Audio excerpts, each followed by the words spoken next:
మన జీవితం ఎలా ఉంటుందంటే విచిత్రం. శంకరాచార్య స్వామి ఒక ఉదాహరణలో చూస్తారు. పాము కప్పను పట్టుకుందిట.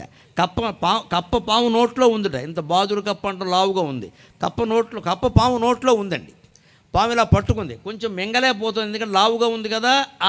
ఆ అని ప్రయత్నిస్తుంది.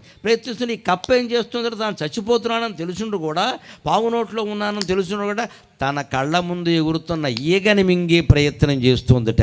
ఈ కప్ప ఎంత అజ్ఞానంలో ఉంది.